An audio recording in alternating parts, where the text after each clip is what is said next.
Hi all, Bill Greenberg with PhoneScholar.com, and here we are once again on a Monday. Today's August 25th, 2010, and here's a little bit. Oh, just want to, real quick, had a comment over the weekend with someone telling me that the amount of videos that I have, I don't seem to have enough views. And I'm getting close to 300 views a day, so I need you guys' help out there. Anybody that can pass on my information, I'm on Twitter at PhoneScholar, at Facebook at PhoneScholar. So if you could go ahead and like my page or follow me on Twitter and then retweet them, that'd be great. A couple of people have already told me they were going to do that, so I appreciate all the help. Here we go. Here's a summary of what's on the website today. Android 2.2 update, no Froyo for Motorola Devour. And basically, those of you who have the Devour, they're saying that it's not even going to get the 2.1 update. It's going to stick with the 1.6.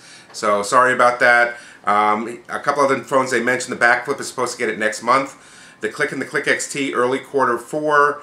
And then the Droid X is late summer, which, as far as I know, this is late summer since we're heading into September.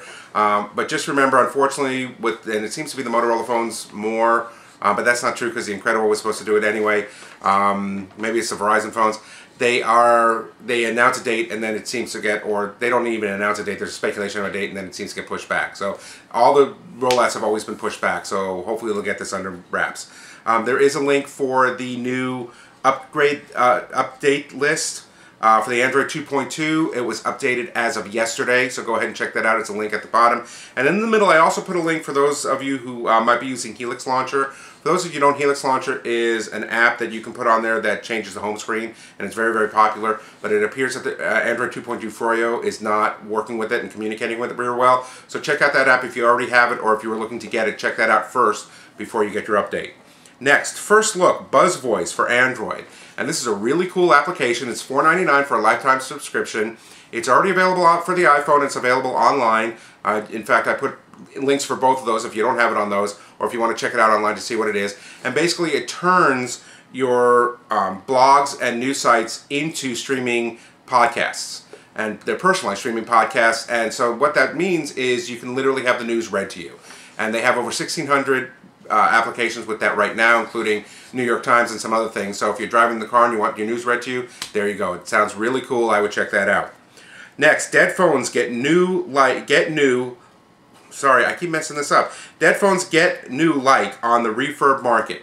And basically what this talks about is refurb phones and should you buy them, should you not buy them. And they're a terrific alternative for those of you who need a phone that may be already on a contract but you want to replace your phone. I know a couple of people have asked me about trying to cut down their phone bills, and they have smartphones that they don't need really the uses anymore, and I redirect them to a couple of places. One is Cellular Trends, which is in this article, Recellular, which is in this article, the Amazon site, and the reason why I use them is because they're reputable and they back their phones. They all have warranties or guarantees, which is what I would recommend if you're going to do this. Now, for those of you who bought phones on eBay, I'm sure some of you have faced this and some of you have had no problems, but 50 to 60% of the phones on eBay are known to be stolen phones, number one.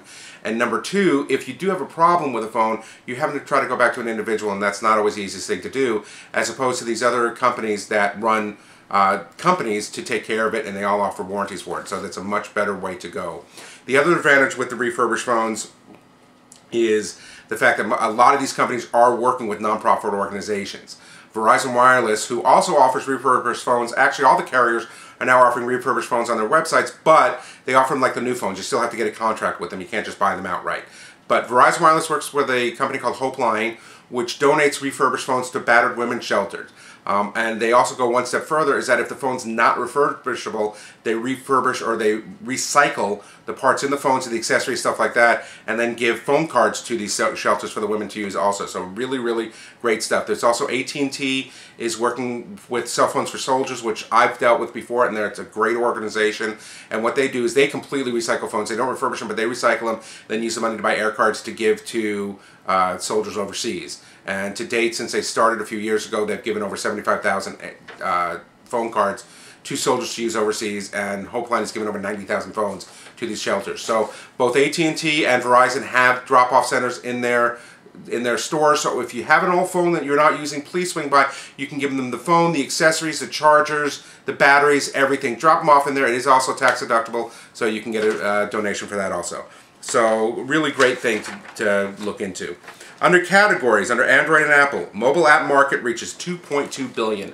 And this is just something of interest. It was amazing how all of last year The app market had 1.7 billion, and halfway through this year, it's they've already had 2.2 billion. And the downloads halfway through this year, 3.9, all of last year, 3.1, and at an average of $3.60 per application. You do the math. Some very, very lucrative opportunities out there for those of you developing apps. That's it for everything else, and for the full reads on here, and please go onto the website, because again, especially for the refurbished one and what it's doing with the nonprofit organizations, it's a great read. Go to www.phonescholar.com. I wish you have a great day, and I'll talk to you tomorrow.